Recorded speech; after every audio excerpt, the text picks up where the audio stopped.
November 3rd, 1996. Survivors Esther, Clifford, Eba. Interview Irene Dansky in Cranberry, New Jersey, the United States. The interview will be in English.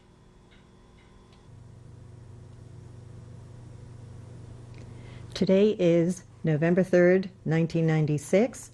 I'm Irene Dansky, and we're going to interview Esther Clifford in Cranberry, New Jersey, in the United States, and this interview is going to be in English.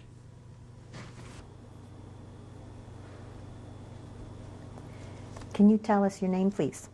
Yes, my name is Esther Clifford. Would you spell it for us? Yes, E-S-T-H-E-R and C-L-I-F-F-O-R-D. What was your name when you were born? My name was Ebe, E-B-E. The last name was Ebe. And the date of your birth?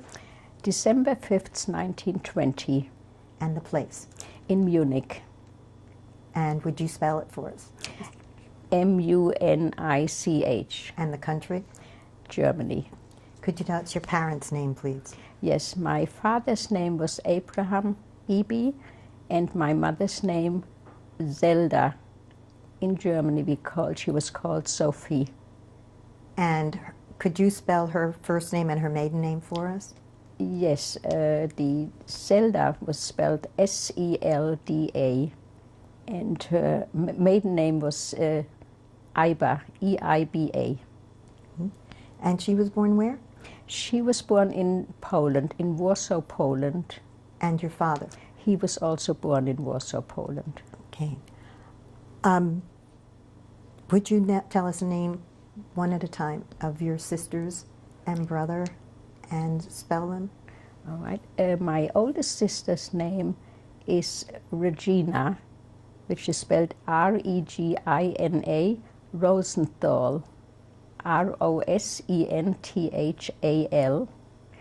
The next sister is Mary, M-A-R-Y, Halberstadt, H-A-L-B-E-R-S-T-A-D. I had a middle sister whose name was Rosa, R-O-S-A, last name Ebe.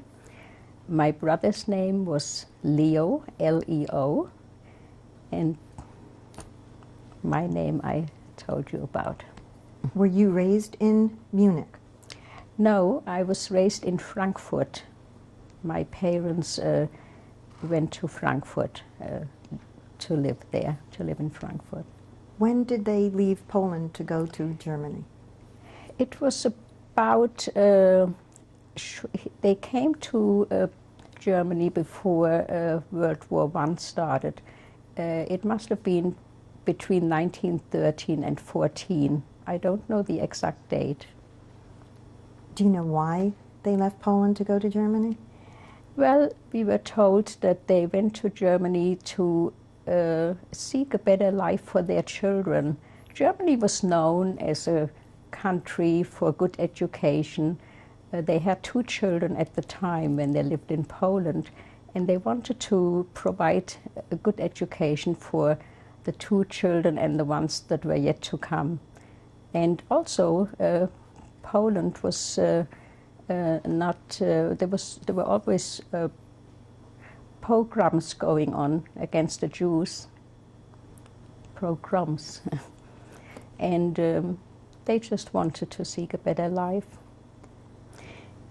Did they settle in? They didn't settle in Frankfurt right away. Did they settle in Munich? Yes, as a matter of fact, they settled in Munich, and they had to leave Munich. It had something to do, as far as I remember, with the Hitler putsch that took place in the early, I believe it was around 1920. And they always told us that they had settled in Munich, and but they had to leave Munich, and then they went to various cities. They went to Hanover, they lived in Offenbach for a while, and then they finally settled in Frankfurt. I was born in 1920, and they went to Frankfurt in about 21. I wasn't a year old yet when they moved to Frankfurt am Main. What was your family life like as a child? I remember my father owned a small leather goods store, and he made a fair living, not a great living, but a fair living. And I always remember, being the youngest, I remember we were five children, and it was always a little bit of a struggle, but I remember very good times. We were a happy family, always singing and dancing. And I especially remember the holidays. We would sit around the table and celebrate holidays, and we would all talk about the future. My oldest sister, who married already in 1929, she would come with her married family to our house, and she would talk about her new husband. And then the next sister, Mary, she talked about, she was very artistically inclined, and she would show us all the wonderful things that she had made. And my middle sister would talk about her future. She was also artistically inclined, and she wanted to join my sister Mary with whatever they were doing. They were going to go into some kind of business. My brother had a wonderful voice. He was a soloist at the Börnerplatz synagogue in Frankfurt, and he wanted to become a cantor. And I always wanted to be a movie star in Hollywood. I was thinking of going to Hollywood one day and become a movie star. At this time, I'm now talking about 1938. But all in all, we were very happy, and we had a record player, and we would play music, and my parents were always busy working away, providing for their children. We were a very close family. Did you live in a house or an apartment? No, it was a very small apartment. We lived right behind the store, behind that leather store that my father had, and I remember there was a kitchen, 2 bedrooms where all of us children slept, and it was a small house, but it was behind the leather store on the ground floor. Did anybody else live with you besides your parents and siblings? No, but we had a lot of company. Cousins from Munich would come and visit many times. We were always looking forward to that. And otherwise, not in our apartment, nobody else lived but our family. How about Leopold? How about? I'm sorry. Did you have a cousin that stayed with you for a while? Oh, yes, yes. There was a cousin in Munich who came to Frankfurt quite frequently to attend the yeshiva. He wanted to become a cantor. It so happens that we all seem to have good voices in our family, and he wanted to become a cantor, and he came to, he visited the yeshiva, and many times he stayed in our house. He lives now in California and is a cantor, has been a cantor most of his life. His name is? Leopold Snare. We call him Poldi. Snare, right. And spell that for us. Poldi. No, his last name. His Snare, S-Z-N-E-E-R. He lives now in Beverly Hills and sings in a synagogue. And did you attend synagogue? Yes. In Frankfurt, my parents attended what they used to call a Schiel. Sometimes it's called Stiebel. It's a small synagogue where mostly people prayed that came from Poland. They spoke amongst themselves, they always spoke Yiddish. We also went along with them to that synagogue, but as we got older, we would go to the more modern synagogues. Frankfurt had many modern synagogues, and there was especially one that was called the Börnerplatz synagogue that I mentioned before already. So the children, we many times most of the time we went to these modern synagogues, mostly the Spörneplatz synagogue. There was also another synagogue called Breuer, Breuer, and that was a more Orthodox synagogue. We were Orthodox, but not Hasidic Orthodox, what we would call today Hasidic. So we children would kind of went back and forth. We would go to the big synagogue, go back to the shield that my parents used to call it shield, visited our parents, tell them where we are, and then walk out again and go to the other synagogue. So that was our way of life on Saturdays and holidays, Jewish holidays. Would you spell Bornplatz for us? Yes, it's B-O umlaut R-N-E-P-L-A-T-Z synagogue. Now, what basically was the difference between the two? The Börneplatz synagogue was visited mostly by Germans, not the ones who originated in Poland. They would speak German in that synagogue, while the Schiel people would speak Yiddish. As we grew up in Germany, we children liked better to be amongst people that were Germans, because that was where we grew up. While my parents enjoyed rather being amongst people that they knew from Poland or that spoke their language. We understood Yiddish when they spoke to us, but we children growing up in Germany spoke German. We would call it Hochdeutsch in German. Hochdeutsch means well-spoken German. What was the name of the synagogue that your parents attended? I know the name of the street was called Schwanestraße. So the synagogue was called Schwanestraße Synagogue. Can you spell that, please? Yes, it's spelled S-C-H-W-A-N-E Straße, S-T-R-A-S-S-E. Okay. How often did your father attend synagogue? Oh, he attended quite often, every Friday night and Saturday, and also many times early in the morning, every day early in the morning. And what were your favorite holidays as a child? Oh, of course, Hanukkah, I guess. But all the holidays actually were favorite. We liked holidays because we were, as I mentioned before, we were a close family. We enjoyed holidays. We were all together. Usually, as I said, my oldest sister was married, and she would be with her married family, and we all went our different ways to all kinds of schools. And but holidays we were all together, and there was much talking going on. Were there any other family members, extended family, grandparents or aunts and uncles? Sometimes we had cousins visiting us, but yes, I remember. Yes, we had an uncle, my mother's brother, who lived in Hanover. He would come many times over holiday, and he would sing all those Yiddish songs that he knew from Poland.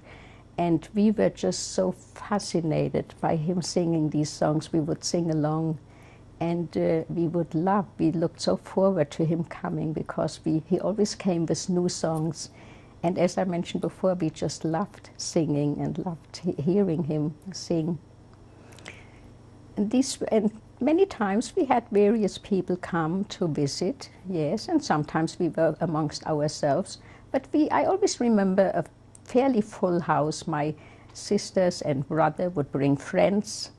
And so as I mentioned before, there were very happy times. Thinking back, we really lived very happy times. As I said before, we were not well-to-do, but we were very happy. Sometimes there was one bar of chocolate in the middle of the table, and everybody had a piece of chocolate, and that meant an awful lot. We were all happy with a small piece of chocolate.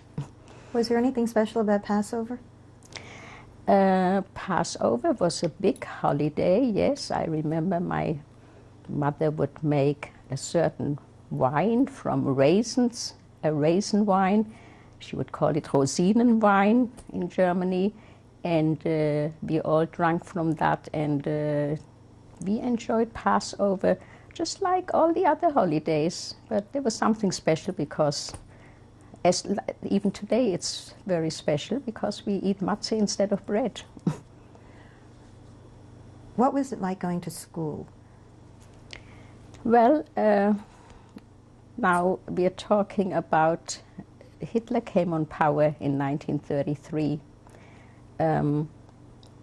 I started school in 1926. School was, I used to go to a school called Philanthropien, Philantropin. All of us, 5 children, used to visit that school, Philanthropien. The Philanthropien was a Jewish school, not a yeshiva, a Jewish school that was very well known all over Germany. Jewish students came from everywhere, and we visited. All of us visited that school, and actually, we all liked going to school. My oldest sister especially, she was kind of a genius. She was very bright, and she jumped classes many times, and the teachers were very. Whenever they heard an Ebe would come to the Philanthropien, they were thrilled because they thought we were all going to be as smart as my oldest sister, but none of us was as smart. She was very special. I liked going to school until Hitler came on power. Then it was hard. In what way? It was hard in a way that the minute Hitler came on power, it was hard. Everything got much harder. You would go, even not talking about school, even if you went to any public place, like the post office or any place, you would see these banners that said, "Die Juden sind unser Unglück," the Jews are our misfortune. We had never seen that before. And let me talk a little bit about the time before Hitler came on power. It was just a year, in 1932, I remember that my parents started getting quite worried because of his campaigning. He was campaigning, it was Depression time, and he was campaigning and saying to the people that all we have to do to have a better life is to get rid of the Jews. That, of course, I remember myself, that was very depressing. But my parents were worried, but not really that concerned, because they always used to say, my father used to call him clown, and in German he used to call him der Klon, which is a clown. And they were concerned, but not terribly worried, because nobody would think with the Germans who had the best scientists, the best doctors, the greatest authors in the world, that they would allow for a Hitler to get on power. However, in 1933, it was like waking up one morning, and he was the leader. He became the leader, like overnight. And from then on, they got a little bit more concerned. Not terribly concerned, but a little bit more concerned. They just thought that somehow he would not last. In some way, he couldn't last. However, he lasted, and so after 1933, as soon as he came on power, things had gotten bad, because I used to have friends, Christian friends. We used to play. We never knew a difference. We knew a difference insofar that we were Jewish, they were Christians, but I remember very well that came Christmas, they would invite me, my friend would invite me to come to her house, and she would show me the Christmas tree. And came Hanukkah, she would come to our house, and we would show her the Hanukkah lamp, and we would exchange little presents. And as soon as Hitler came on power, you could feel that I could feel that they didn't want to play with me anymore. And that was very hard for a child. I remember I took that very serious. I couldn't even understand in the beginning why my friends avoided me until my parents told me, well, Hitler is on power and they probably don't want, their parents probably don't want their children to play with Jewish children. So one thing after the other happened. My parents had friends, non-Jewish friends, in the building, and you could see that they avoided them.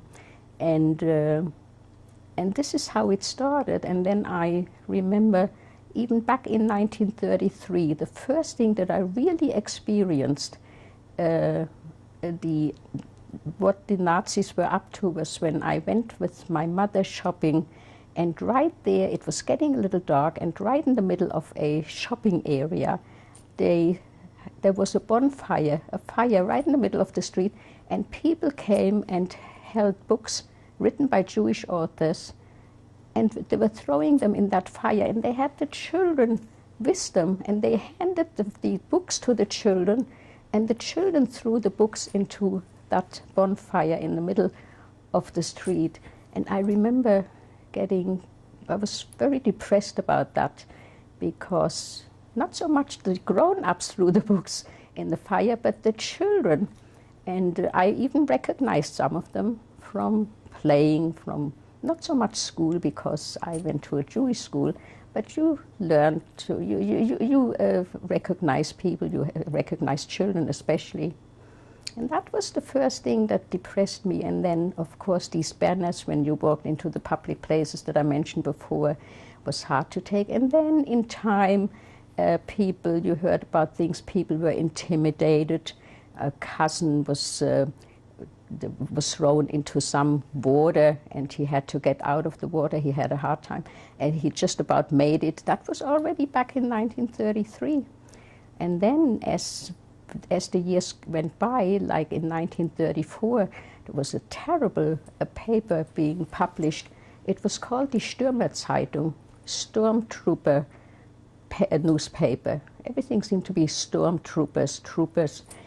And that was a horrible paper. That affected me terribly, because it was it had all it was plastered on all these stores that sold newspapers. And in the morning, going to school, I would see this Stürmerzeitung and people standing and reading them.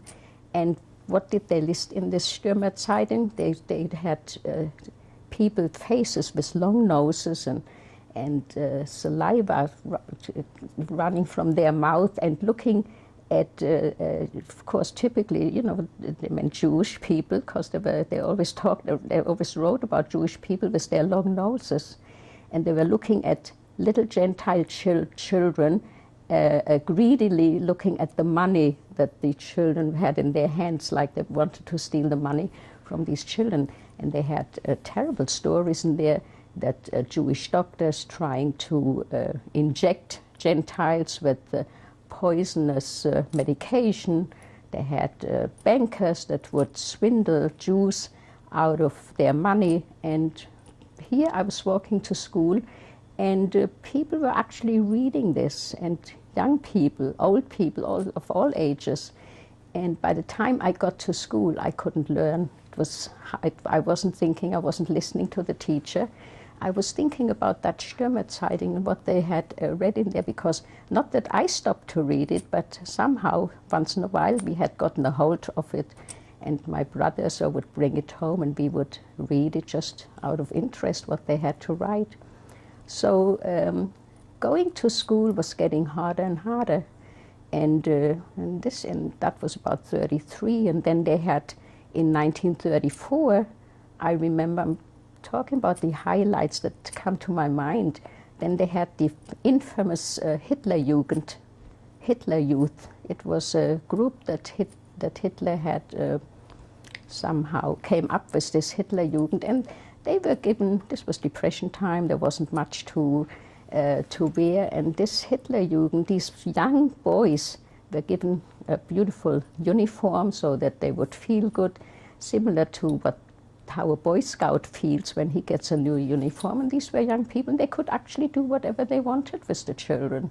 They usually, they didn't stop adult people, but children had a hard time, because you usually, when you saw them come, I remember when I walked to school and I saw them come around the corner, I would turn around or go on the other side or try to avoid.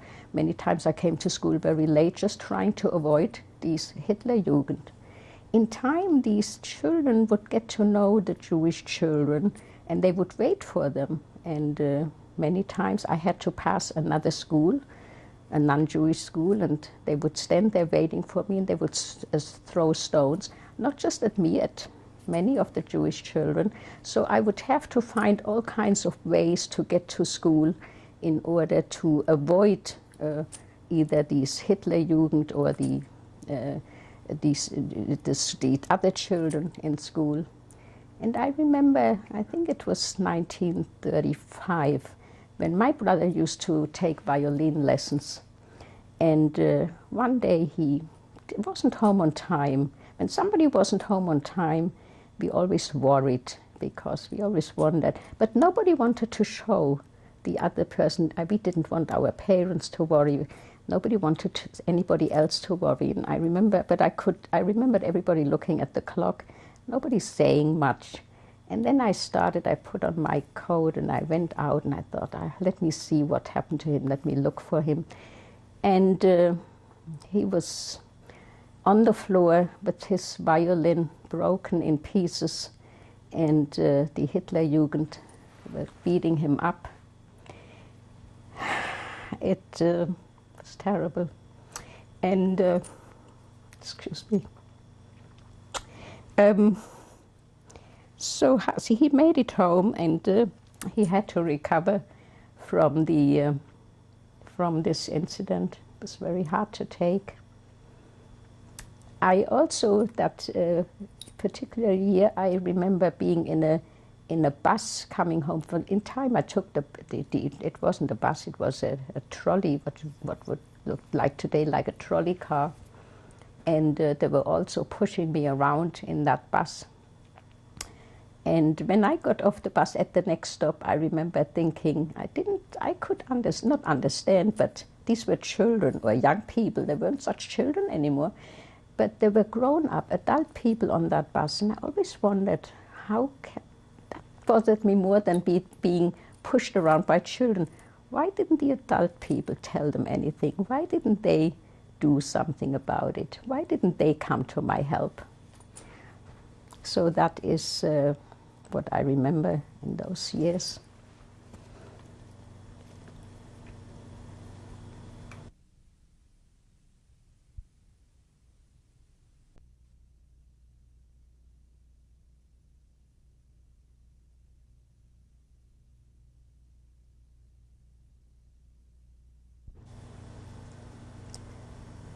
This is tape 2 of the interview with Esther Clifford.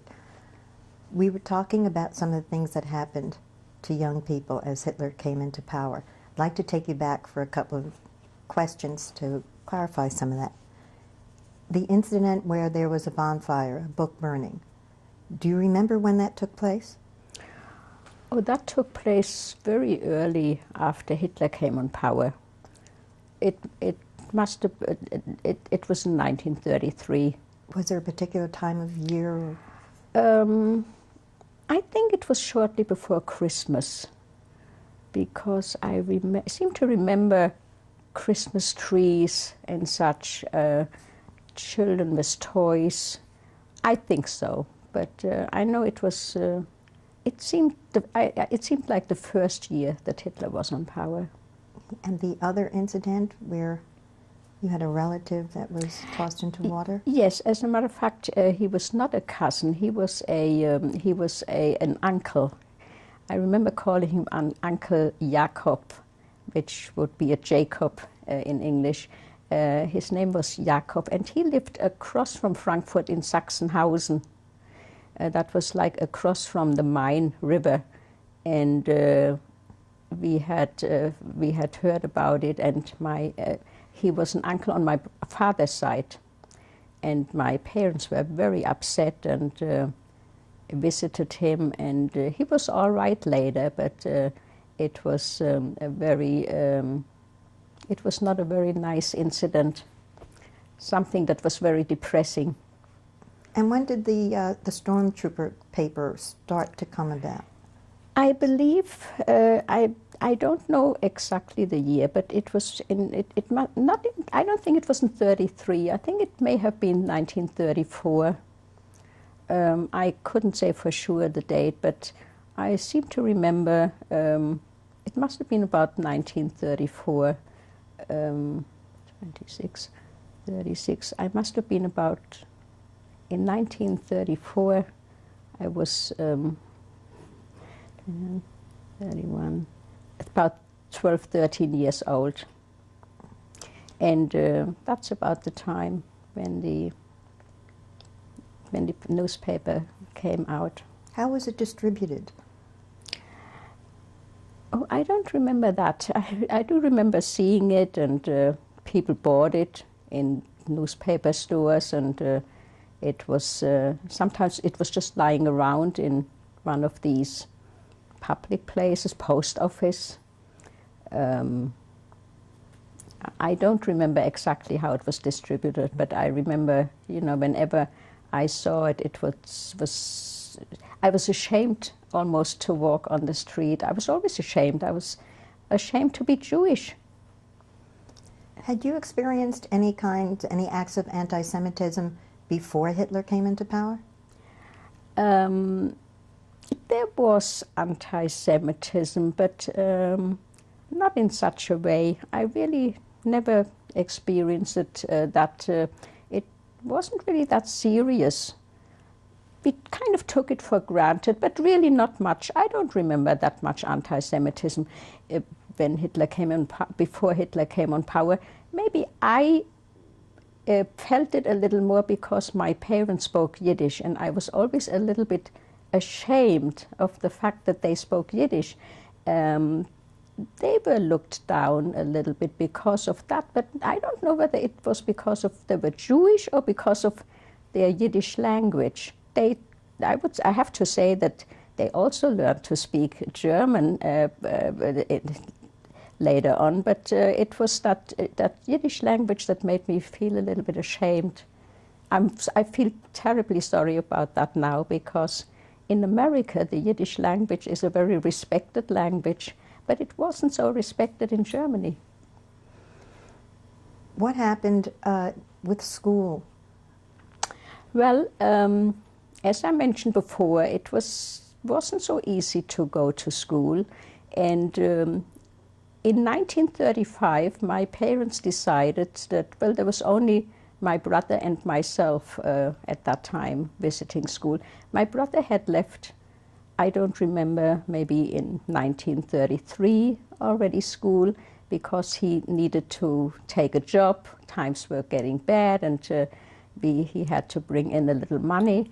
But I know that I left school in 1935 mostly because walking to school and coming home was so bad, and my parents were very scared that something would happen to me, and they decided to, not just myself, many children would just not continue their education. They would just leave. We attended, as I mentioned before, this philanthropine, and many times as coming out of the philanthropine, you would have children waiting there for you just to bother you or hit you or throw stones. And that's when my parents decided that I would discontinue my education, which was a very hard thing, and not only for educational purposes, but I had my friends in school, and but at that time quite a few students would leave school already. What I did then I started to learn some kind of something that you do with your hand, either dressmaking. I used to a trade. That's what I was thinking for. I used to be good in sewing, and I would sit home and sew dresses for my mother, sometimes for friends, for myself, and at that time, in 1935, the situation became already serious. It was the time when I remember my parents taking everything a little bit more serious and saying, wait a minute, Hitler is not going to go away that soon. He's been now on power for 2 years, and it doesn't look that he's, on the contrary, he seems to be getting more popular as he goes on. And some people already started leaving Germany, Jews started leaving Germany. And I think it was around 1935 that my parents realized that the situation was bad. I would also like to mention that in 1933, when Hitler came on power, my oldest sister, who was married, her father-in-law had decided before Hitler came on power that he will not stay in Germany if he becomes the leader, the Führer, as they said in Germany. And he took his family, including my sister, of course, to France. They went to France on a visit. He thought that at that time, again in 1933, many people thought he wouldn't last very long. But so he said he left everything. He went to France with his wife. He had another son, the son that my sister was married to, and supposedly for 6 months. But he stayed longer. My sister still lives in France. I just want to mention, and in 1935, my other sister, the second one, got married to someone in Munich, to a man in Munich, and she moved to Munich in 1935. So that left my middle sister, my brother, and myself in the house. To get back now onto the schooling, I left school in 1935. Many other Jewish children did too, but some others stayed. The school, the Philanthropien, did not close yet at that time, but many Jewish children did not visit school anymore. Just to clarify, your older sister, Regina, and the second sister, who Mary, lived in Munich. Okay. Right, went to Munich. Now, you were home from, about what grade were you at that time? I don't remember that, because the grades seemed so different that what is in America. I seem to remember, I don't think we started with first grade. I would have to think about that. Mm-hmm. I don't know what grade that was, but I could probably figure out it would be similar to in 1935. I was about 14 years old. And when you stayed at home, you were sewing and doing things of that nature. Was anything happening with your father's business? Was the business? Yes, that was I think it was in 1936. My father, as far as I remember, I learned it that very day, came home one day and said that he had been going for a new permit. Somehow they needed, each year he needed some kind of a permit to continue his business. I don't know if this was just for Jews or if everybody had to do that, but he needed some kind of a permit. And he came home, I'll never forget that day, and he was very pale. And he locked the door of the business. You know, I told you that we had, our apartment was right behind the business. And we saw him come, and he locked the door, and he said he can't continue working anymore. And my mother said, why? He said he did not get his permission. He was told that they are not going to continue any more permits for Polish Jews. In other words, he was not allowed to work anymore. So what he did was he had a little closet in that store. It was like you couldn't really walk in, but you could. He kept his tools in there, and he hid the closet by wallpapering the store. I remember it was very full of flowery wallpaper, and he wallpapered the closet door so that it wouldn't be noticeable. And what he did was then he locked the door, he would draw the blinds or whatever that they had at that time, and he would work, and we children would sit by the window in the next room and to watch. And when we saw the Nazis come, or this, they were easy to hear because there were these high boots. When we heard the sound of those boots, we would warn him, and he would take his tools. He was working. He would take his tools and everything and throw it into that little closet. And we would sit and sew or do anything, and he would have a newspaper on his lap, so that when they did come in, which happened every once in a while, he would, he didn't work. They checked up on him, and we were always afraid that they would check, because if they would have seen him working, they would take him away right away. And what he did was, in order to make a living, he still had to make a living. He would, in the evening when it got dark, he would put on a big overcoat and hide the bags, the leather bags, under his overcoat, and visit his customers and sell some of these bags, what we call under the table, so to say. So this is how he made his living. And meanwhile, my sister brought in some money, but she was repairing rugs. This sister, my middle sister, and I was sewing. I made alterations for people, and my brother also had a job in Frankfurt in an office. Were the Polish Jews treated any differently from the German Jews? By the Nazis? Yes. I really have to think about that.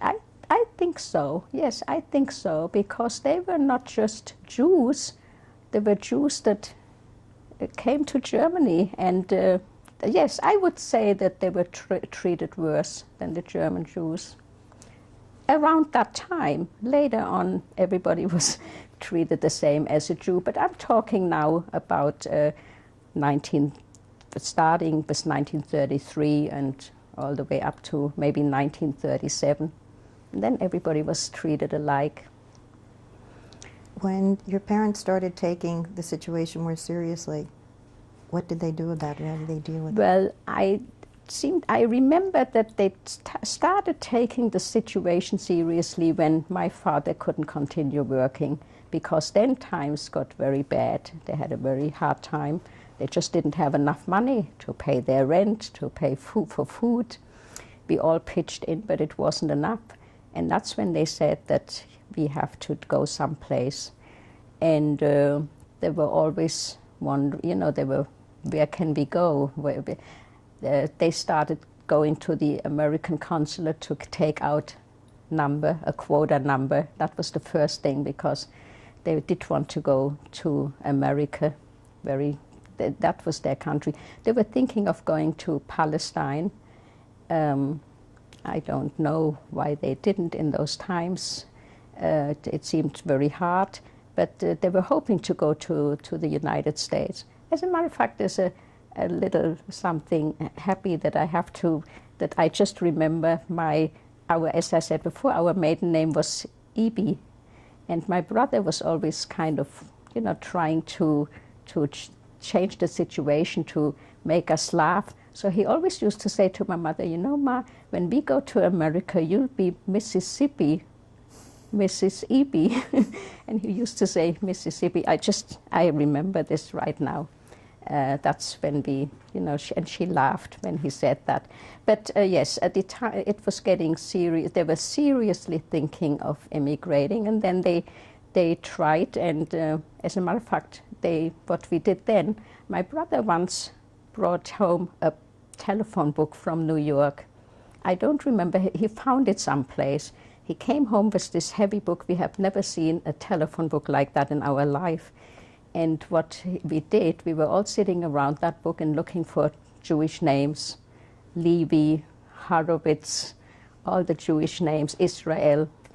And we spent most of the little money that we had writing letters to Americans, begging them to give us an affidavit. You needed an affidavit in order to immigrate to America. You needed a quota number. You needed to know someone who would give you an affidavit, which meant putting away a certain amount of money, I think for 1 or 2 years, as far as I remember. That's how it was. And so we always said that we will not be, we all have professions, and we told them we can sew and we can do all kinds of things.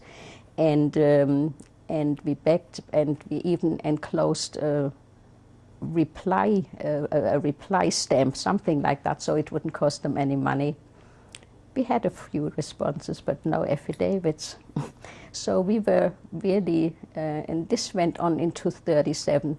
But in 37, the situation of getting into you could get out of Germany, but it seems that one country after the other closed their doors.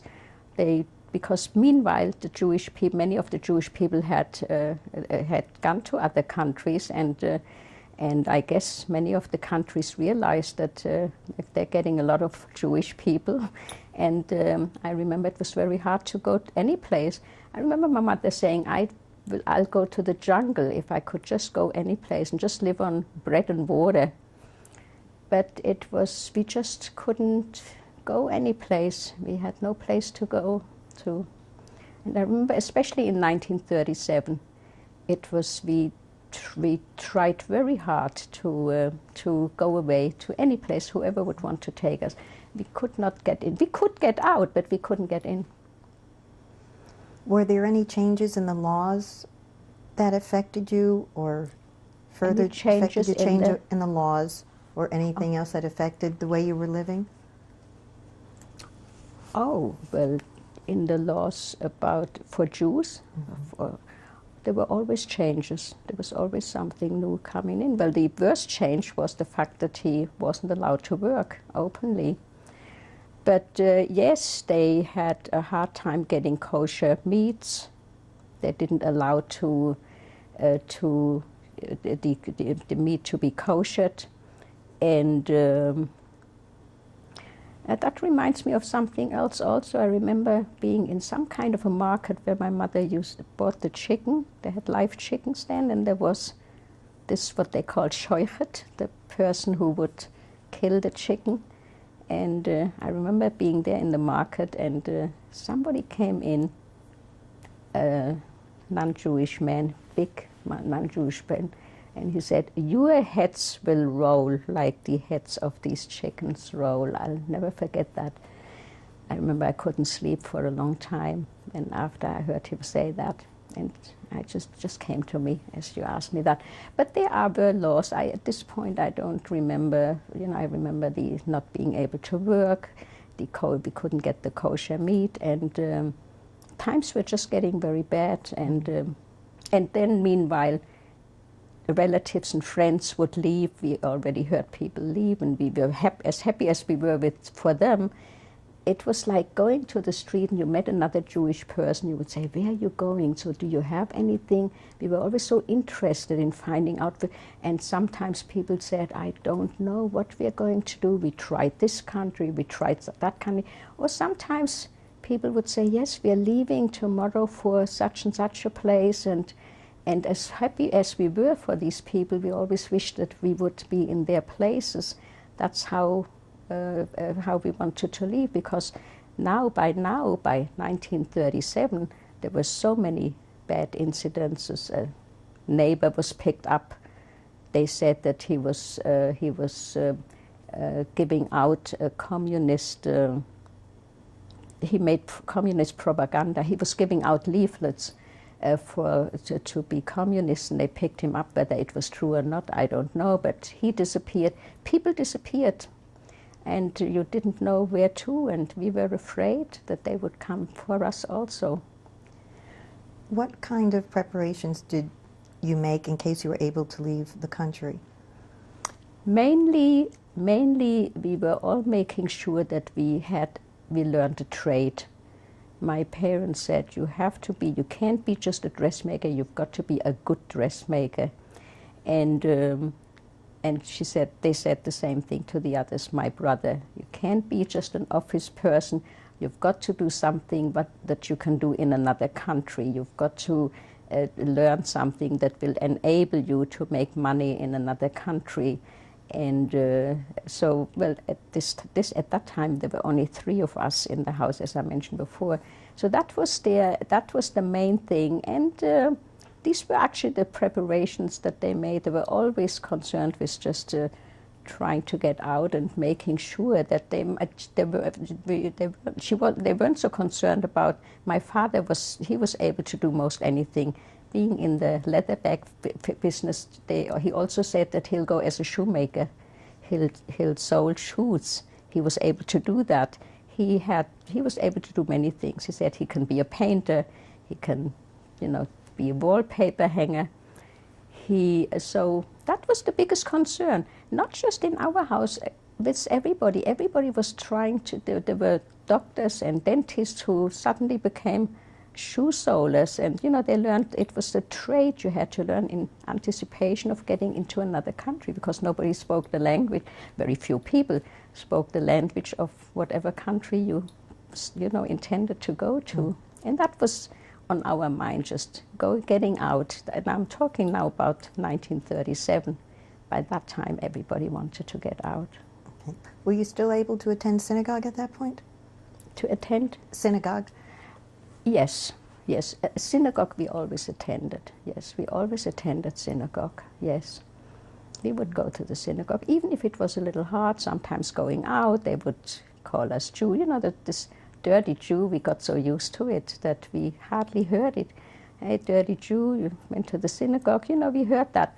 But yes, we always attended synagogue. That became more important. You were hoping that God will help you.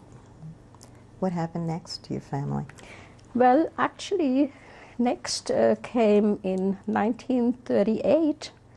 It was, times were bad, and we had heard of many incidents, people being arrested and for no reason, and Jews getting hurt in one way or another. But in 1938, we had the experience on October 28th.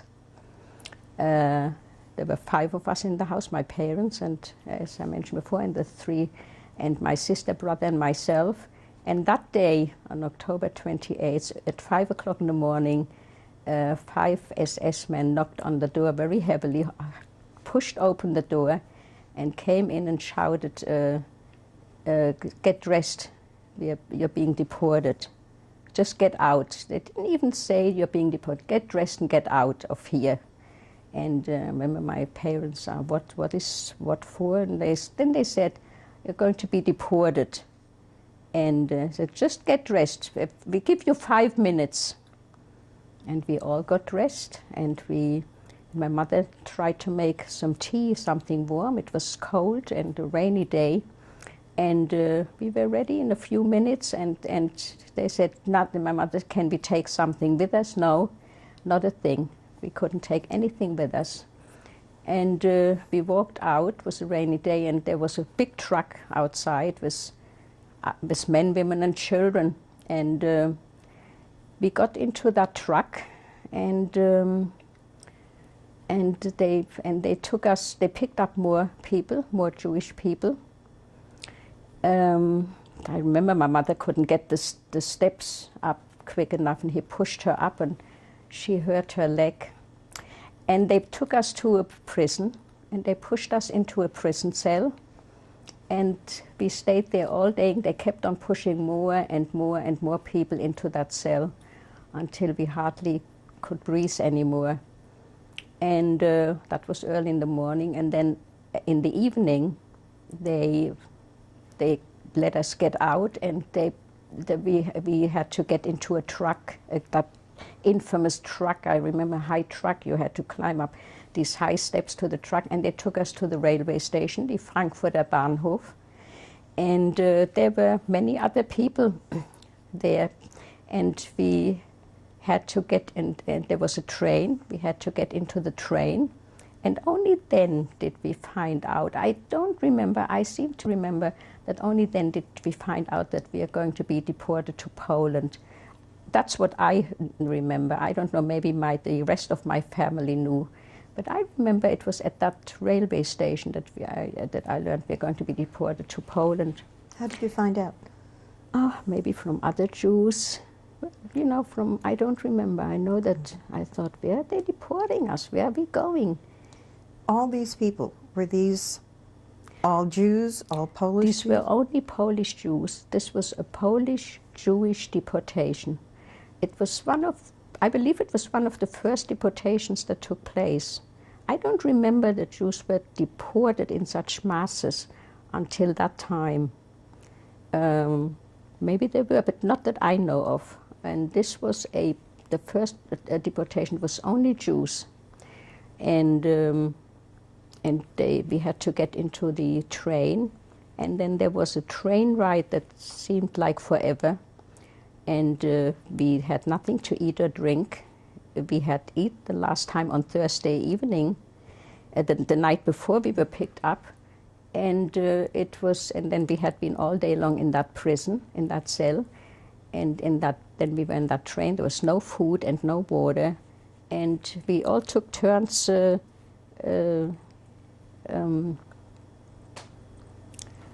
fainting. We all fainted at one time or another. And then I remember it seemed to take forever. And I remember one thing, on that train I thought by myself, are there people out there that were happy and singing and dancing, and we are on a train being deported? And I remember that sitting in that train thinking, if there are people that are really happy today because we are in such a terrible situation. And we were deported.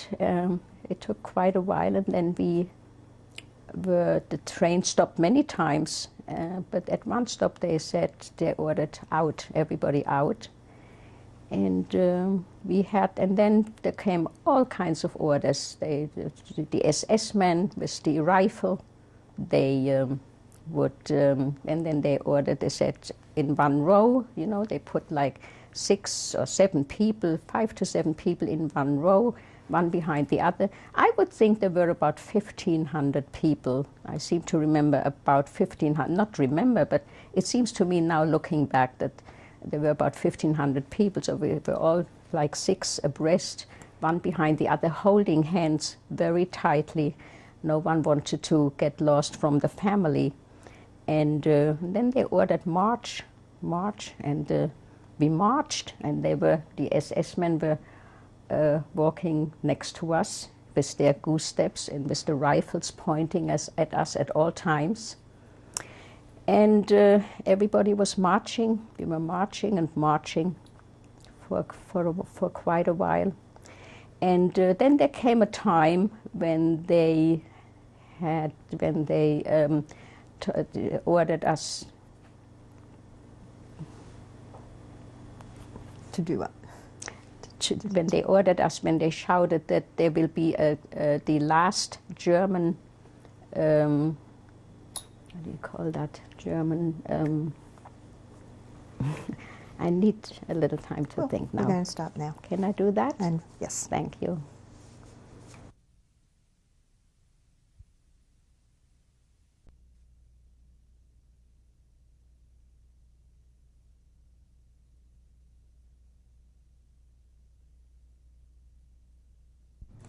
This is tape 3 of our interview with Esther Clifford. Ms. Clifford, you were telling us about the train ride that seemed to go on forever, and you finally got off the train, and how did you find out where you were?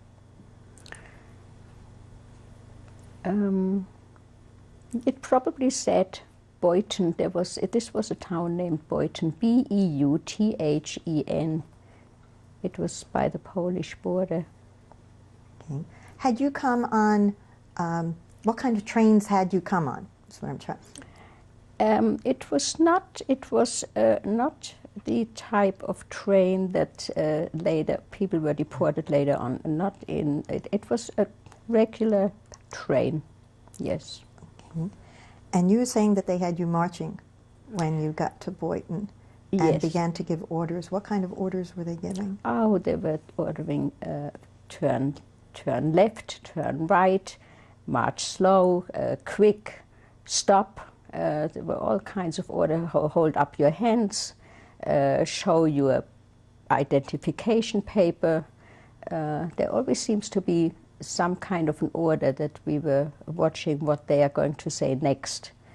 Did there seem to be any purpose to the orders, or? Not not to me really. Well, when they, when we had to walk to the right or to the left, maybe they were letting us know which way to go. But they were marching that way anyway. I don't know if I really don't know if there was any purpose to it. We were marching towards the Polish border, okay. And then there was that time when they ordered us to stop at the last German control, die Kontrolle. And at that time they ordered us to stop and hold up our hands with a certain paper, that a certain identification that we were supposed to have. Was this an identification paper that everyone had, or only Jews?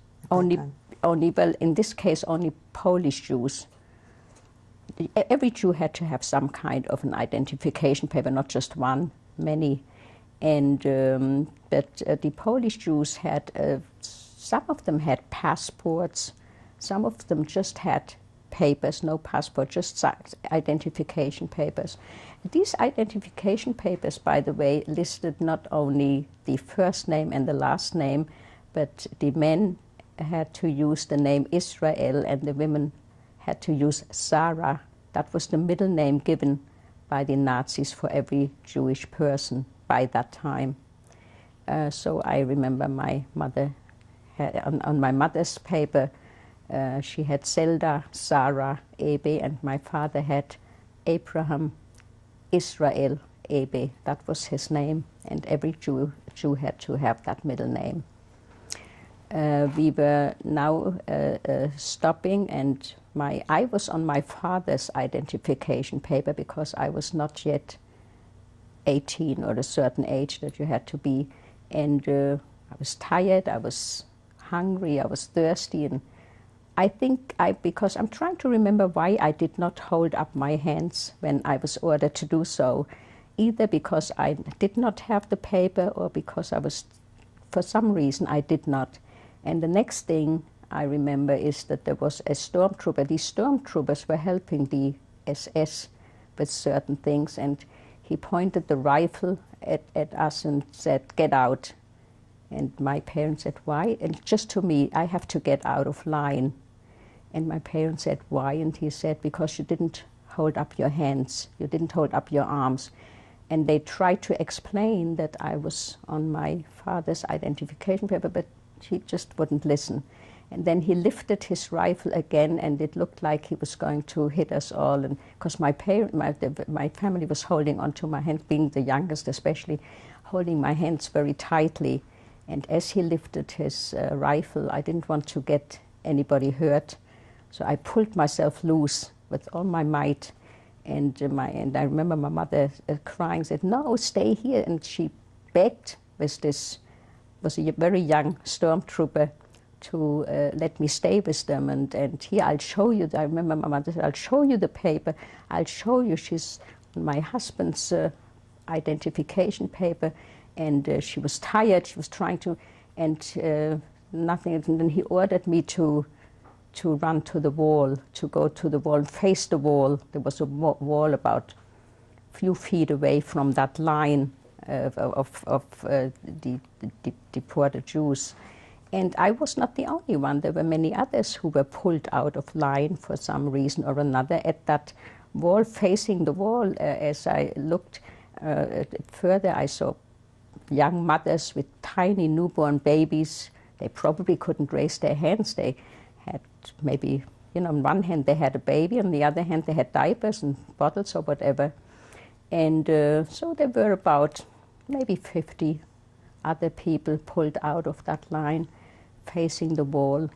And I do remember thinking, "Oh my goodness, if they do anything to me, if they shoot me or anything, that was what on my mind. My family was going to have to watch them shoot me." And I was almost relieved when I heard them order, "March, march on." And I heard the footsteps. I couldn't look back. I had to face the wall. And then I heard them march on. They were marching on, and just for a moment. Just to clarify, which members of your family now were marched toward Poland? That was my mother, my father, my brother, and my brother Leo, and my sister Rosa. They were the four of them were ordered to continue marching. Okay. And you were still facing And I was the wall. still facing the wall, right. And that took quite a while.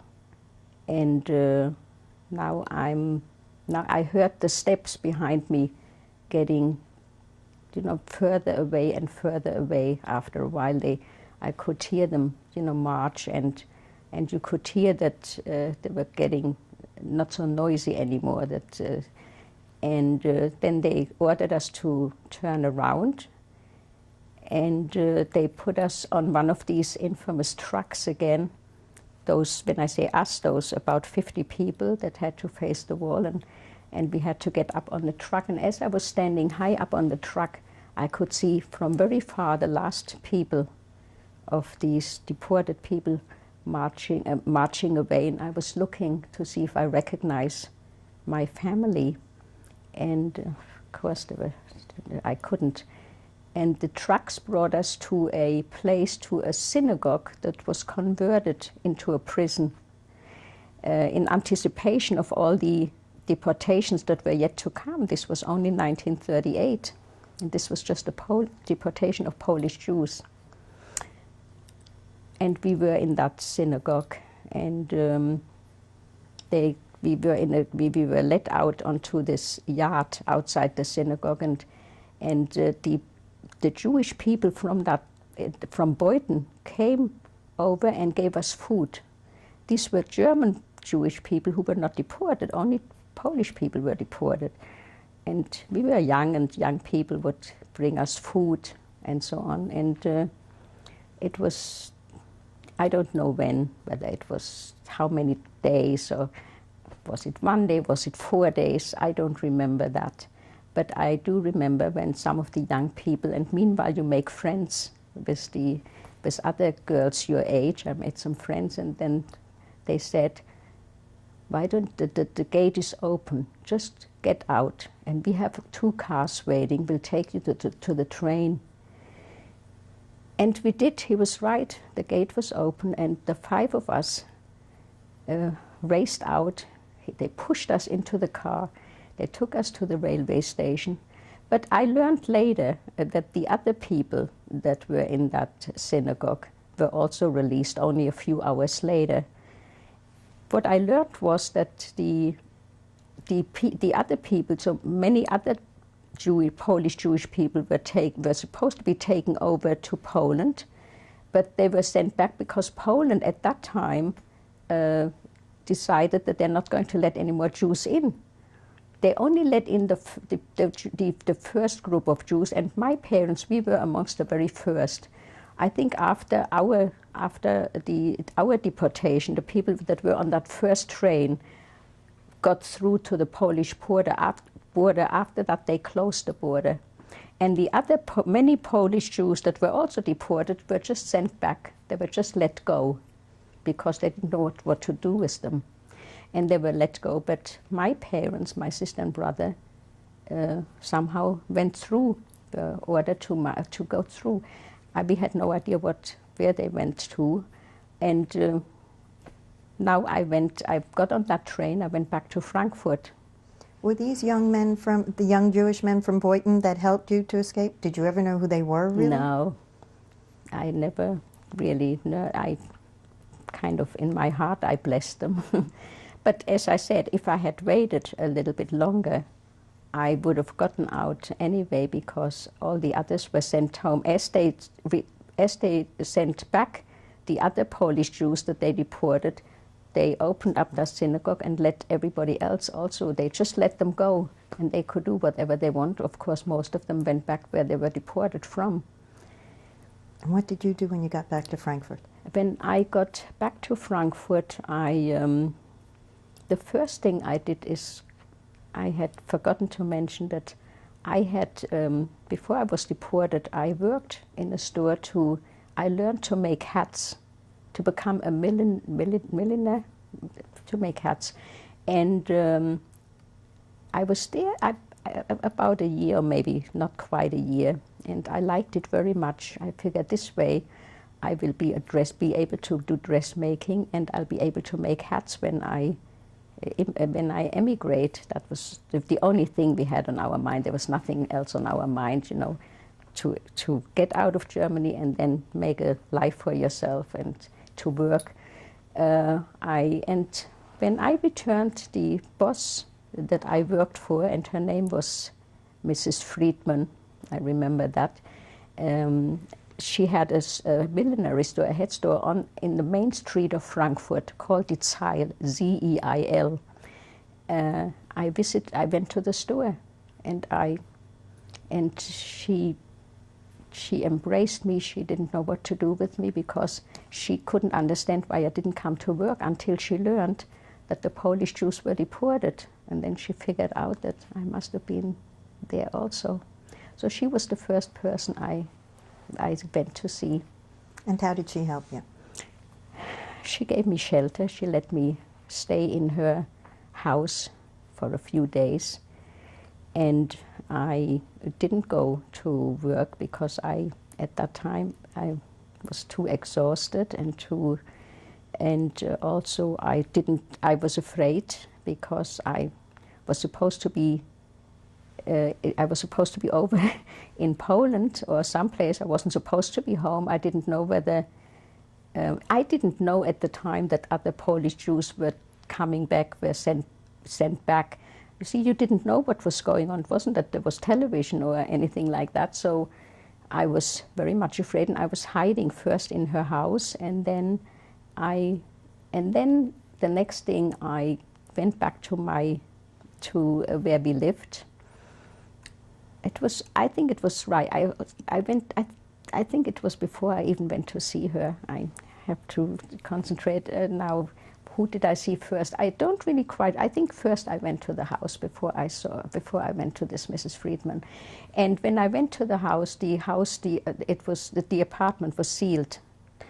And as I waited and thinking what I should do next, a neighbor came down the stairs, and I was just standing at the door, hiding, you know, trying to turn my head the other way so that he would recognize me. But he came over and he said in a very nice way, "Can I be of help to you?" He was a non-Jewish neighbor, Christian neighbor, that had known us, and before Hitler we were friendly with him.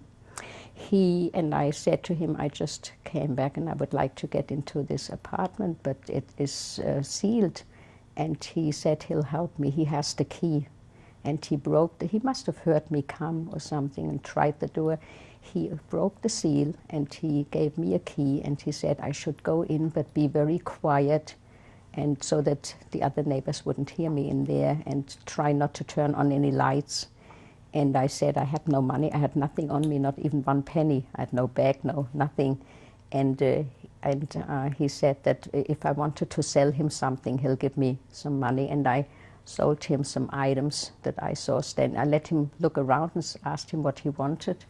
And he saw a few things, a couple of silver things, and he gave me some money, and he left. And then I remember looking around, and I saw these. My mother was trying, before we were deported, to make some hot tea for us, and there the cups were standing on the table, and of course they didn't let her. So I remember seeing these cups, and I did nothing but cry. And so from then on, and then I visited Mrs. Friedman, and then I went to her, and after that I stayed with some other people because I was very afraid to be in the house. But I went back. I did sleep. I did stay in the house in the evenings. I would go back to the house because everybody was involved with their own, especially after this Polish deportation. The other Jews became very much concerned that this will happen to them, and they were also afraid to take somebody in who was already deported.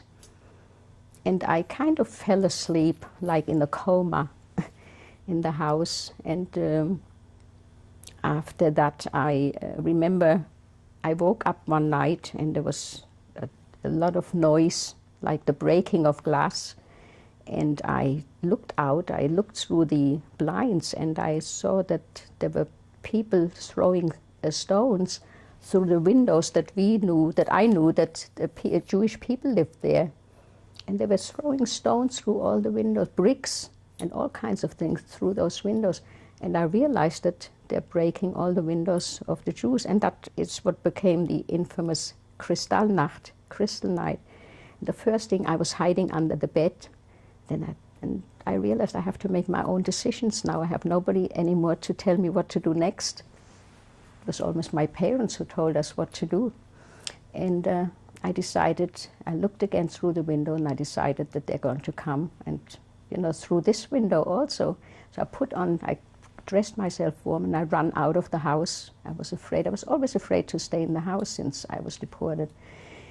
And I ran out of the house, and I ran to the next block, and there was someplace nearby was this synagogue, Breuer Synagogue, spelled B-R-E-U-E-R. And that synagogue was in flames, and there were, young people standing there throwing stones through this beautiful windows. It was a gorgeous synagogue. It was well known, beautiful, and it was up in flames. And I was standing there at the corner in awe. The synagogue was something. We went to the synagogue even the recent Friday, the recent Sabbath, and now the synagogue is in flames.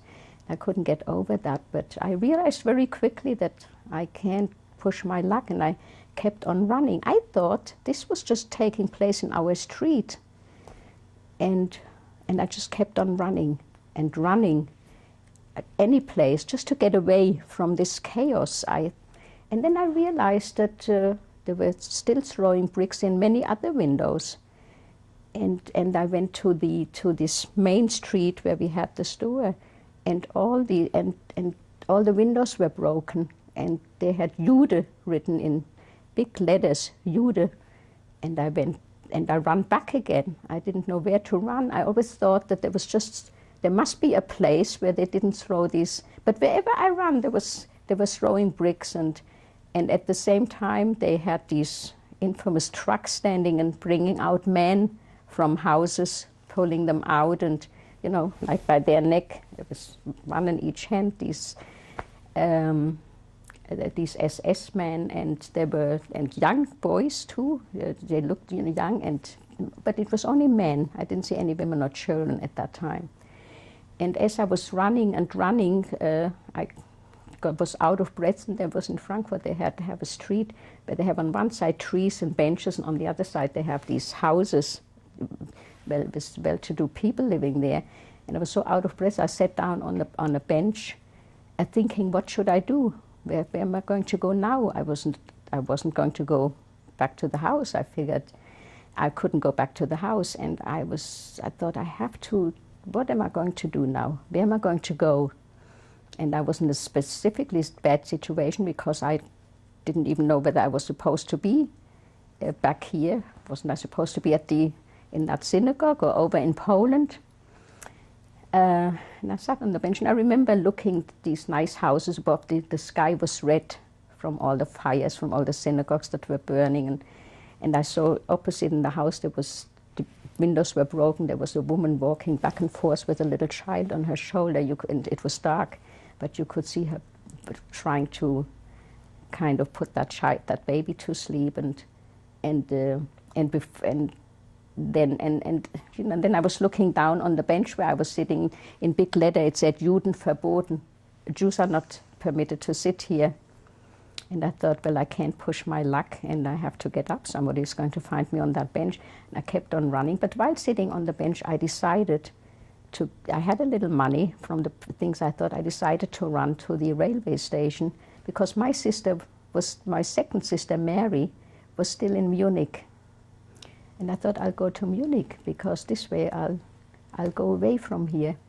And that's what I did. And while running, I saw so many men being pulled out of the houses, and children crying, "Schicken Sie meinen Vater zurück." Give me my father back. and women crying at the windows. And then I run all along the street, Kaiserstraße, that leads to the German railway station. And even there, Jews still had offices there, and you could eat. And some of them were trying to hide in their offices, but that didn't help. I saw them just running along. I saw by that time it was getting a little bit light already. And I saw them pulling out Jews from these office buildings and I saw the trucks. There was a truck standing all along the Kaiserstraße. And I got to the railway station and I got to a train, and the train took me to Munich, and I thought, oh, I'm glad I'm getting away from that chaos. But when I got to Munich, the same thing was happening there. As a matter of fact, I was running to where my sister lives. She didn't know I was coming. I didn't even know if she was there. I didn't know if she was in the house. But I could even see, the glass on the floor. The Jews made the Jews clean up the glass, and there was one poor Jew they were teasing him. There's a little bit of glass left, and they were standing around teasing him. Hey, you Jew, pick up, there's a little bit of glass left. Just remembering these things. And I stayed in my sister's house for a week because they were ready to go to Shanghai. They had some kind of a ticket that would take them to Shanghai.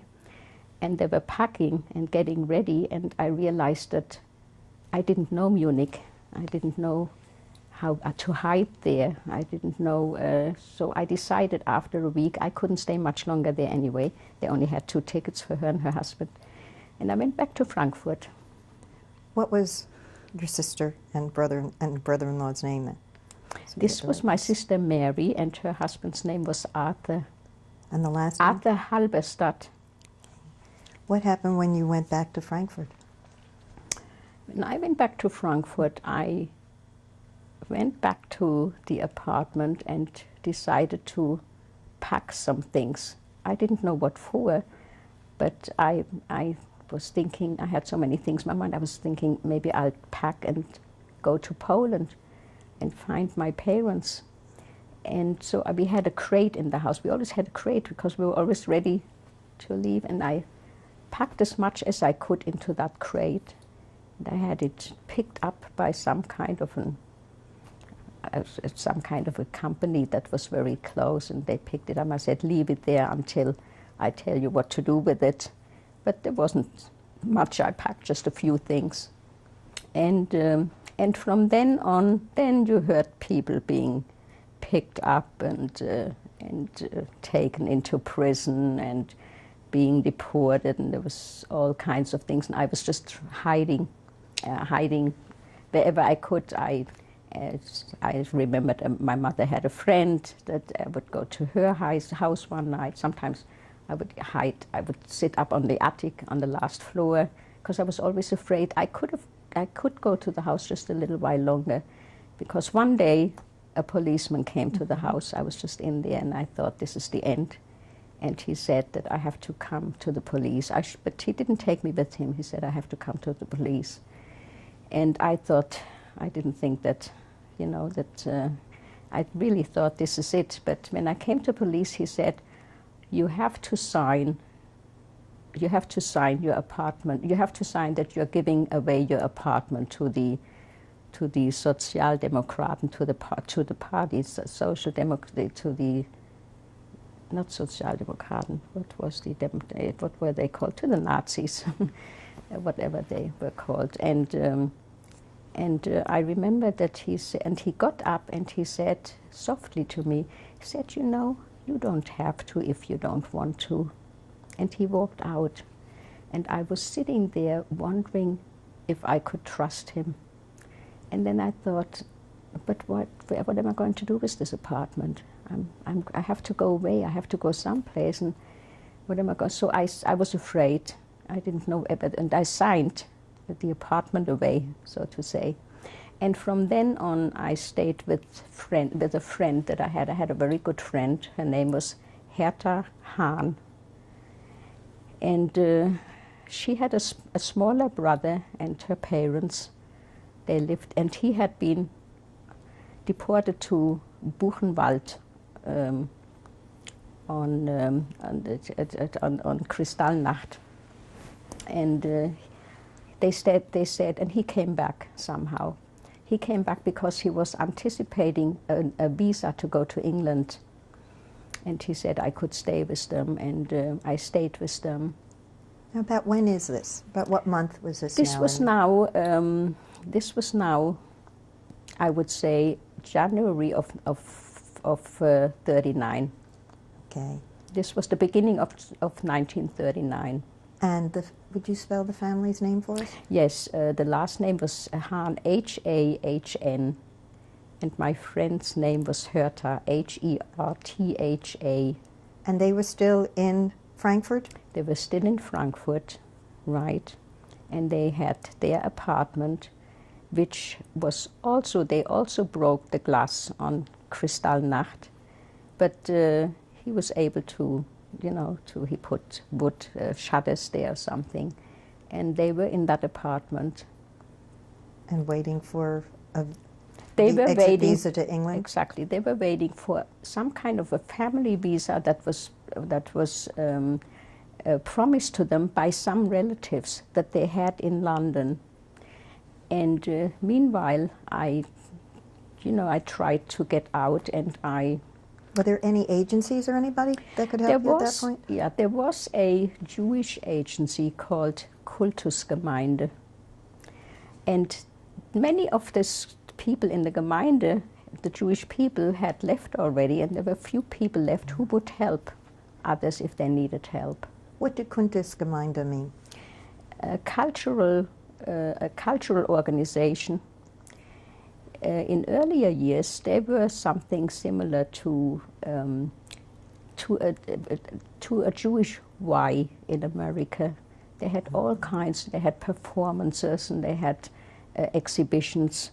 But then, in time, they couldn't have that anymore. So they just were there to help others.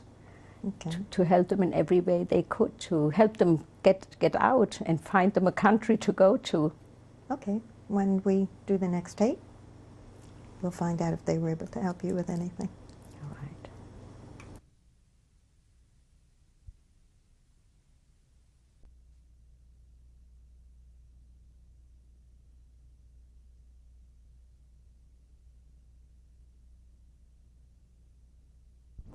This is tape 4 of our interview with Esther Clifford. We were talking about your trying to get help to get out of Germany and the agency you went to. Yes. Yes, I went to the agency in this Kultusgemeinde in Frankfurt, and they were able to get me a visa that would allow me to get into England. It was a domestic visa. England needed a lot of domestic helpers at the time, and that was the only way to get to England. I was too old for the children's group. There were children being sent to England, but I was not young enough anymore. And so I was able to get a visa from them. I had lived now with this Hahn family that I had talked about earlier, and the daughter, my friend, had a visa, also a domestic visa, to go to England. And the parents were very reluctant to send their daughter to England on their own because they were awaiting that family visa and they wanted to go together. Also, this family thought that the visa I had, I would never get into England. I don't remember now what it was, but there was something missing. And they claimed that this visa would not bring me to England, and it was also dangerous to go to England with this visa because my name was on it and I was supposed to be deported to Poland. In order for her daughter not to go, the daughter wanted very much to go to England, but as I mentioned before, the parents didn't want to, and I believe it was in order for her to hold her back. What the mother did, she changed the name of that visa to my name, and some kind of other dates that she changed it, because she said that I would never make it with my visa, and she was afraid that they're going to keep me on the border and send me someplace. So she said I should take her daughter's visa, and then if that doesn't help, I can always go and show them my visa that was given to me. But she said it was a more proper visa to go to England. And they wanted me to promise that I would, once I get there, I would go to their relatives and urge them and tell them what was going on in Germany, and to hurry up with the family visa that they were waiting for. I took this visa and I made it to England. In England, I was waiting for someone to pick me up. I had no one, but I was told that in England there are people that it's called Woburn House, W-O-B-U-R-N. They were waiting for refugees to come over, and they were waiting there at the railway station. But I waited day and the night in the railway station, and I couldn't see anyone. I really had no one. But then the next day, somebody did pick me up, and she took me to a shelter. It was a shelter that had about 50 to 100 cots in there. And in this shelter, people came to look over the young girls that had come over to do domestic help. Because I was always thin and small, nobody really wanted me as a domestic help, so I was the only one left. But then an English lady came, and she took anyone who she could get a hold of. But it was not London, it was Brighton. It was, at the time I didn't know where that was about an hour away, and I worked for these people. I was waiting about 9 months before I was able to get to the people, to these relatives of my friend Herder Hahn, and in order to talk to them about the situation in Germany. And I urged them to do whatever they can to get them out, and they said they would. But meanwhile, war had broken out, and that place where I worked in Brighton did not allow any foreigners to be there, because it was by the ocean. And the German bombs, the German aeroplanes started coming over, bombing, and the people didn't want to have a German in their house. So so that was my experience in England. I worked as a domestic. And what happened to the Hahn family? The Hahn family perished. None of them have ever gotten out. That was very hard for me to take. But after the war, I found out that they had been taken. They were deported. Were you in contact with anybody in your family during this time? I was in contact with mostly my sister in France. Before France was overrun by Hitler, we were able to correspond. But once it was overrun, they fled from one place to another, and they ended up near the Vichy government. And then they went, and until then, I was able to. We were in touch, not often, but a few times. And it was my sister in France who had received a couple of cards from Warsaw, from my parents, and she sent me those cards, where they said that they're starving, they have nothing to eat, and that we have to help them. My sister said that she sent them a couple of packages. She doesn't know whether they ever received them. By that time, they were in a ghetto, in the Warsaw ghetto, and from then on, I was always very concerned, but I worried myself sick. I was always thinking about them. And while in England, we heard so many things that people had been deported, and we heard about concentration camps, and that people were starving. And I was always very, very concerned, so concerned that I was ill many times, just because of my concern for my parents. What was the date of the cards that you got from Warsaw? There was one card sent, I remember, there were only 2 cards, and one was sent in the end of 1940, and another card I received in 1941. And after that, we didn't hear anything more from them. Mm-hmm. But they did say that they were in the ghetto and they were starving, they had nothing to eat. They mentioned at one time that my brother lived with a family, and they gave an address from, not one time, the second card said that if you want to write to Leo, his address is such and such. I don't know what that meant. We did write, but we never heard anything from him. When you were in England, after you left Brighton, where did you go? Then I went to London, and I went gladly to London because in Brighton I had no one to talk to. In Brighton there was no refugee. We were considered refugees at the time. And what I did in Brighton is learn my English. As a matter of fact, I worked very hard.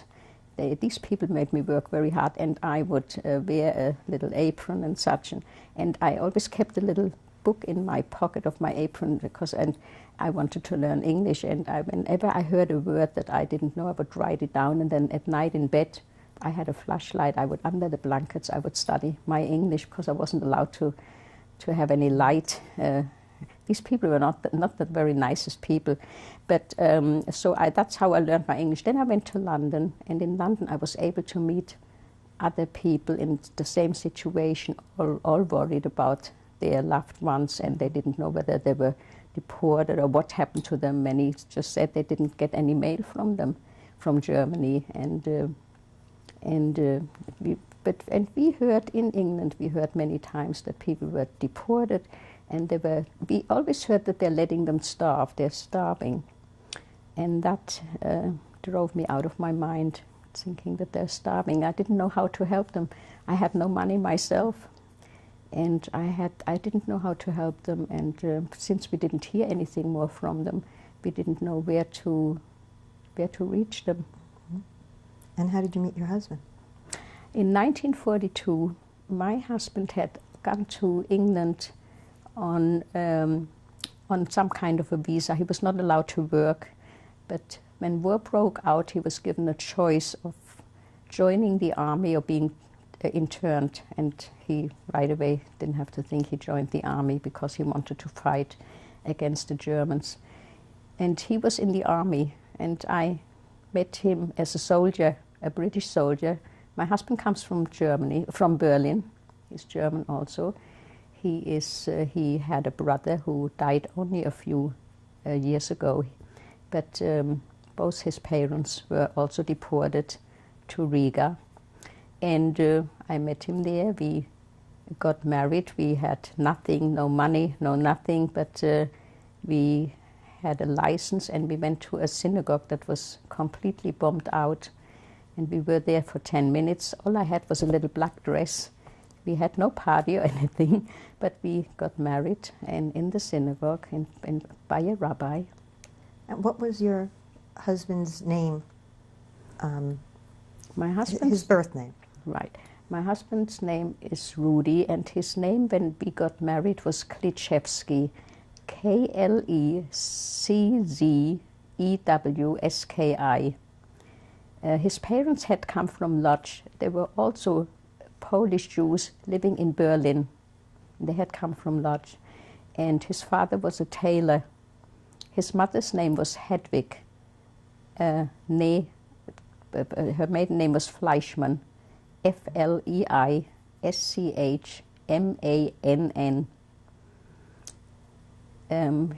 He was a tailor. He had a tailor place in Berlin. And my husband came to London in 1939. His brother had emigrated to Montevideo in 1938.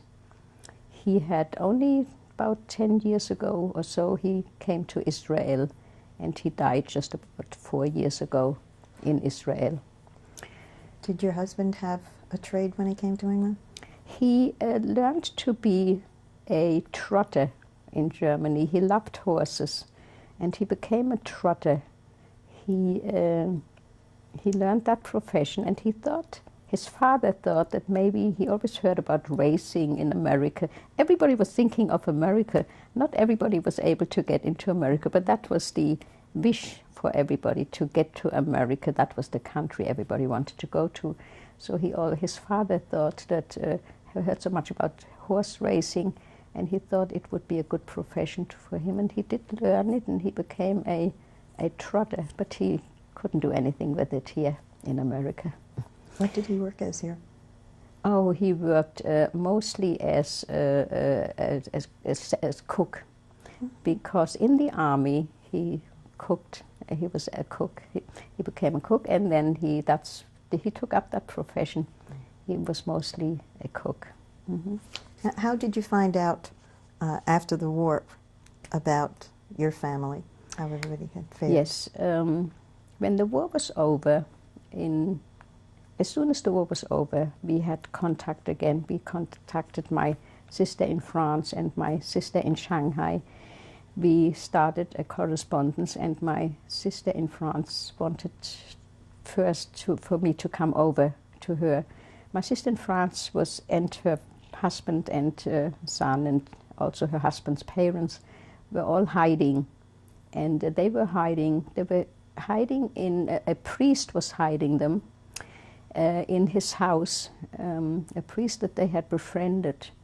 And he saved their life, because they had, for many times, they were almost deported, and somehow he was able to save their life. He was hiding them in the forest, and my nephew, their son, who was then a child, he was hidden on various farms that the priest took care of. He was previously, not too long ago, honored by Yad Vashem, and he was... What's his name? He's a very fine priest. I don't know at this point his name, but he lives in I forgot the name of the city now, in the south of France, Clermont-Ferrand. It's called Clermont-Ferrand, and he lives there, and he's close to 100 years old. And he and his parents, who of course have died a long time ago, were all given some kind of a medal for saving various families. So this is why my sister in France is alive. My sister in Shanghai also went through a lot, because Shanghai had a terrible climate, and both she and her husband became quite ill. They came to the United States in 1947. I now visited my sister in France. She wanted very much to get together. And while I was in there, I was always terribly worried about my family. But I never thought for one moment that they would not be here anymore. For some reason, I did not believe that is possible. I was always so concerned about their suffering, that they didn't have enough food, that they weren't warm enough. But it never came to my mind that they wouldn't be around, that anything really serious could happen. But when I came to my sister in France, and she had her family, her parents-in-law, I realized by the way they talked that they have perished. And that gave me that undescribable. I became so ill. I had a nervous breakdown. I came back and I was quite ill for a long time, because I did not believe that they had actually perished. And then I learned that somehow they have learned. I really don't know, but it was obvious, or what, this was now a year after the war was over, and we were all looking for our parents like everybody else did. With newspapers, there was this Aufbau that had all the people that were looking for each other, and some people found their family members. But I never read anything about my parents. We all, the three of us, contacted many agencies who had names of those who had been to concentration camps, who were deported, but my parents and my sister and brother's name never came up. So somehow my sister, she knew that there were no more. I didn't, and that was very, very hard to take. Have you ever had any verification at all? No, really not. We don't have no idea what happened to them after the Warsaw Ghetto. We don't know. Now, you stayed in England at this point? You remained in England? I remained in England until 1948. We decided then and there that both our parents, my husband's parents and mine, always wanted to come to the United States. And my husband was released from the army, and there was really not that much future in England. Times were, at the times, was very hard. There was very little food in England, very hard to find jobs, and we decided to go to America, and we came to America in 1948. And my sister, as I mentioned before, came from Shanghai to America in 1947. And my sister in France is still in France, still lives in France. And where did you settle in America? Oh, when we came here, the first thing we went to, my sister landed in San Francisco from China. She landed in San Francisco, and we couldn't wait to get together. So the very first thing, 3 weeks after we came to New York, we went to San Francisco. By train 3 nights and 3 days, and we stayed in San Francisco for a year, but we couldn't make a living. The next thing when we came to America was we must make a living. We have to make a decent living so that we can get some kind of a place to stay. So after a year we came back to New York, because we realized in the first 3 weeks that we were here that New York is the place where you can make a living, and we came back to New York, and my husband and I went to a hotel in the Catskills. I cleaned 26 rooms every day in 6 bathrooms, and we got a little money together, and then we were able to get an apartment, and all 5 of us, my sister meanwhile had a little baby, and all 5 of us moved into this apartment. And how did you make a living after going through the domestic end of it? How did you make a living for most of your life? After that, yes, after the domestics in time, then I didn't go to college, but I attended many seminars, and I decided that I always loved to read, and I decided that what I would like to be is a librarian. And I attended many seminars, I read a lot of books, and I was able to land a job. First I worked in a library not in New York, but meanwhile we moved to Rockland County, to Spring Valley. In New York, in New York, my son went to school. We have a son, his name is Alan Clifford, A-L-L-E-N, Clifford, and when he started school, I worked as a volunteer in that library, school library. This is what made me become that interest to become a librarian. And I took a lot of seminars, and then we moved to Rockland County. And in Rockland County, I became a librarian in a large company for which I worked 21 years. I created a library at that company. When was Alan born?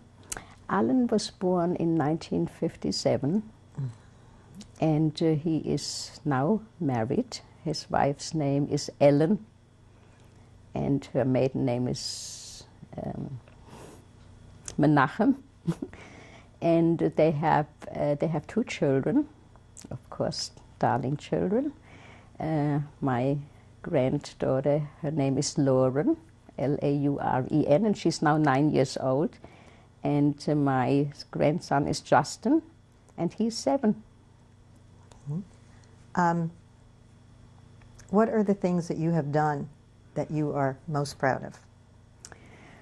Oh, besides Alan and the grandchildren. Well, I am proud of the fact that we were able to that I was able to pull out of the tragic situation of losing a family. It was, I'm not going to say that I pulled out completely, no way that I pulled out completely. There is no way that I can ever forget anything like that. It's very hard when holidays come, when Passover comes and the high holidays. There isn't a holiday that I don't miss my family. My father used to give such a wonderful Seder. My brother helped him, and they would sing, and there is just no holiday that there isn't a day that I don't think of them.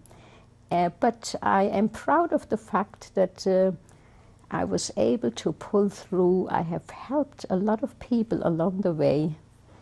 I've helped my sister who lives here, this sister Mary, who used to live in Shanghai.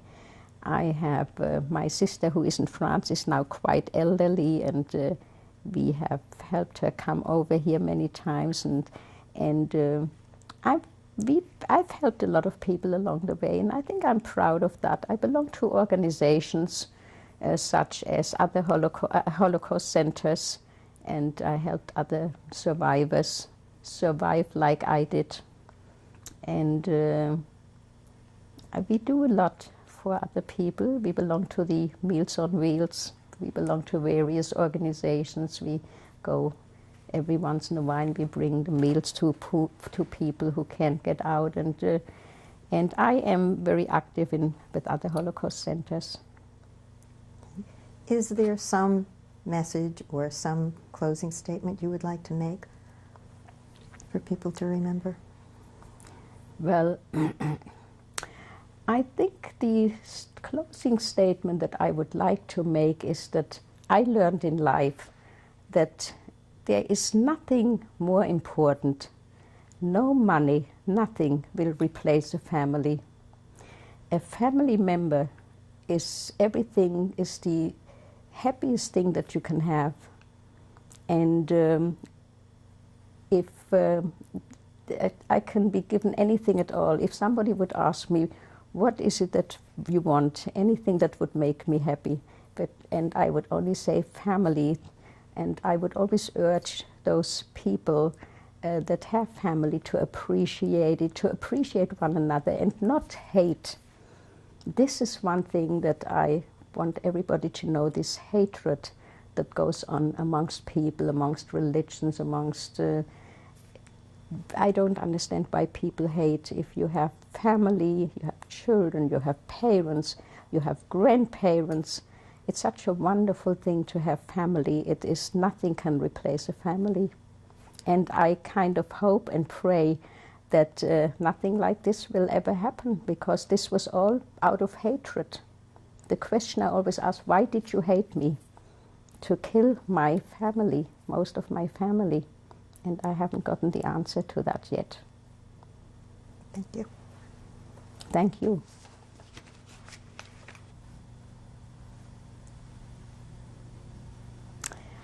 This is my grandmother, my mother's mother, whom I'm named after. Her name was Esther Perel, and her maiden name was Iba.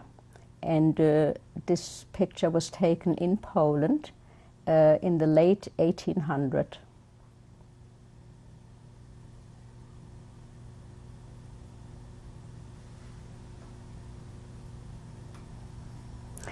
This is my parents' wedding invitation, which was taken in the beginning of 1900 in Warsaw, Poland.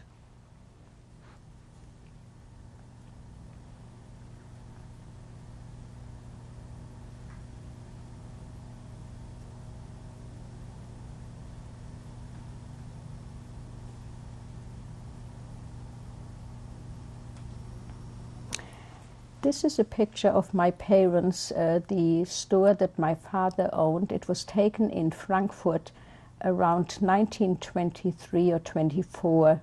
To the very right is my father, my mother, and I am holding my mother's hand.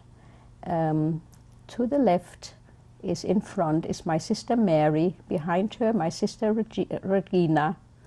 Next to Regina is a cousin Her name was Rosa, who had visited us at that time. In front of her is my brother Leo and my sister Rosie. This is the bar mitzvah invitation for my brother Leo. It was taken, his bar mitzvah was on Saturday, March the 14th, 1931 in Frankfurt.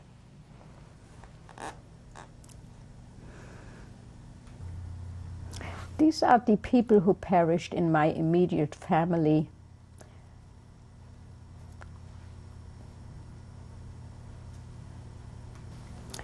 These are my husband's parents, Max and Hedwig Klichewski, and the picture was taken in Berlin about 1939.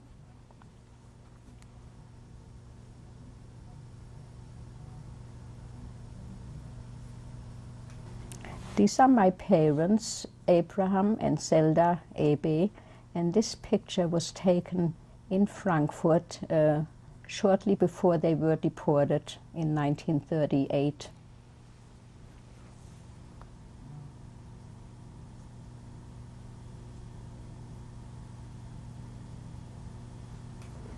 This is my brother Leo and my sister Rosa, and the picture was taken about 1935 on an outing. Where was it taken? I think, should I put it in there? I think that they went to the town. This was taken in Frankfurt, near Frankfurt. This is my husband Rudy. The picture was taken in about 1944 while he was in the British Army.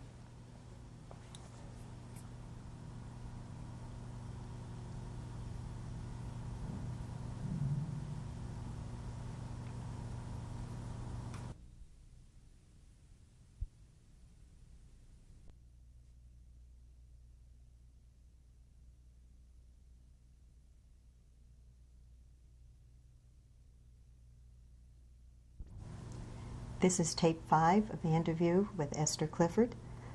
Who is in this picture, Esther? Yes, this picture was taken in 1960 in Paris at my nephew's wedding. And in the front row to the very right, the person in the black dress is my sister Mary Halberstadt. And in the middle is her daughter Rosie. To the left is myself. Second row to the very right is my cousin Leni Gidal, who lives now in Israel. The next to her is my sister Regina, whose son was married at that time. Next to her is Sophie Seidelbach, who lived in Strasbourg. Next to her is her sister Regina Beri, who lives in Strasbourg now, and the person to the very left is, her first name is Nisha, and she's the daughter of my mother's brother. The other people are all daughters of my mother's sisters. This is my son Alan at his marriage to Ellen Menachem in 1981 in New York. Since Alan and his family couldn't be with us today, he called, and I'm going to read some of what he had to say. It was difficult growing up as the child of survivors because all the other children had grandparents to visit and share holidays with. I hadn't known my grandparents, and I missed having a great deal of family. I'm very proud that after all the Sturm und Drang and all the struggling, that my parents had made a life for themselves in a new country, that they came to a country where they did not know people and did not know the language and succeeded so well in making a good life. We're now teaching our children about the Holocaust so that they can know and be proud of their grandparents as well. I think that my mother does a wonderful job keeping the Holocaust memory alive and with all the causes that she works on. I'm very proud of my parents, and again, I think the most difficult part was not knowing more of my family and not having more family to share.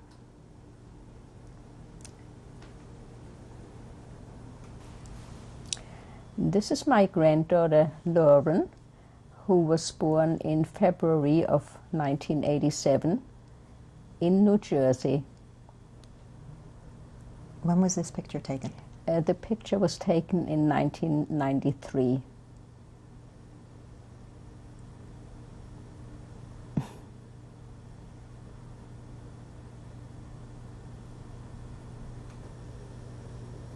This is our grandson Justin. He was born in March 1989 in New Jersey, and the picture was taken in 1994.